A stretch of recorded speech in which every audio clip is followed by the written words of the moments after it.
Hello everyone, my self doctor Hina.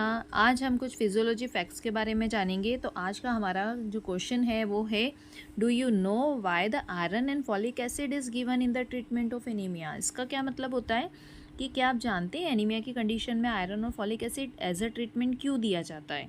तो सबसे पहले आपको पता होना चाहिए कि एनीमिया क्या होता है। तो सिंपल लैंग्वेज में एनीमिया हम किसे कहते हैं, खून की कमी।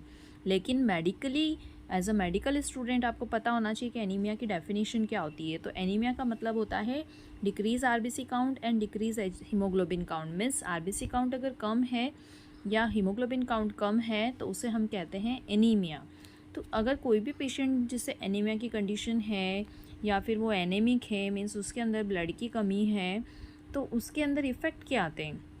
तो अगर किसी को एनीमिया है तो आपको पता है कि आरबीसी और एचबी का फंक्शन क्या होता है। तो आरबीसी और एचबी का मेन फंक्शन होता है ऑक्सीजन को कैरी करके टिश्यू या सेल्स तक ले जाना, या टिश्यू या सेल्स को ऑक्सीजन सप्लाई करना।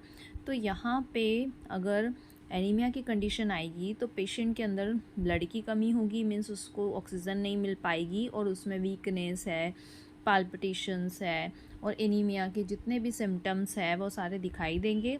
तो एज अ ट्रीटमेंट हमें एनीमिया के ट्रीटमेंट के लिए हमें क्या देना पड़ता है, आयरन एंड फॉलिक एसिड हमें देना पड़ता है।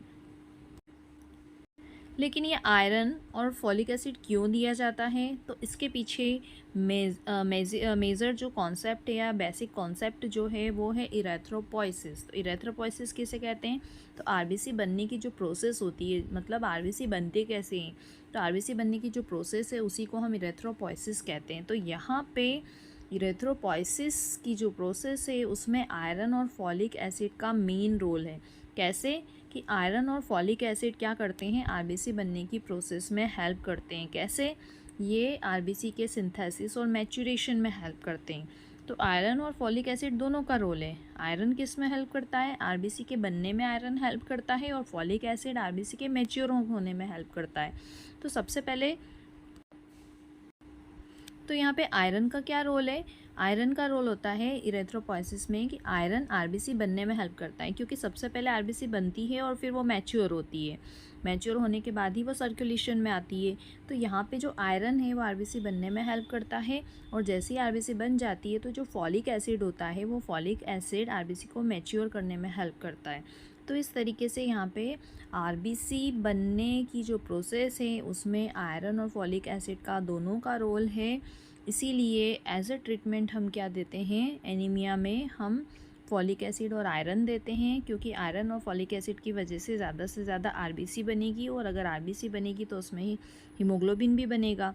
तो इस तरीके से हम एनीमिया की कंडीशन को पूरा कर सकते हैं। अगर इन दोनों की कमी होती है, इफ़ डेफिशिएंसी अकर मीन्स अगर आयरन और फॉलिक एसिड की कमी होती है तो क्या होगा, आरबीसी का सिंथेसिस और मैच्योरेशन नहीं होगा, आरबीसी ना तो बनेगी और ना ही मैच्योर होगी, जिससे आरबीसी का काउंट कम हो जाएगा, हीमोग्लोबिन काउंट कम हो जाएगा और एनीमिया की कंडीशन आ जाएगी। मीन्स आरबीसी और हीमोग्लोबिन काउंट दोनों कम हो जाएगा।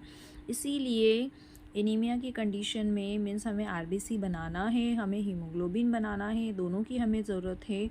तो उसे सिंथेसिस करने के लिए और मैच्योरेशन के लिए हमें एज अ ट्रीटमेंट क्या देना पड़ता है, आयरन एंड फॉलिक एसिड। इस तरीके से आज मैंने आपका फिजियोलॉजी कॉन्सेप्ट क्लियर किया। तो हमारा क्वेश्चन क्या था, हमारा क्वेश्चन था कि do you know why the iron and folic acid is given in the condition of anaemia. Means कि आपको पता है आयरन और फॉलिक एसिड क्यों दिया जाता है। तो इसके पीछे हमने क्या रीज़न देखा कि आयरन और फॉलिक एसिड किस में हेल्प करता है, इरेथ्रोपोइसिस की प्रोसेस में, मीन्स आरबीसी बनने में और आरबीसी मैच्योरेशन में हेल्प करता है, और इसी वजह से एनीमिया की कंडीशन नहीं आती है।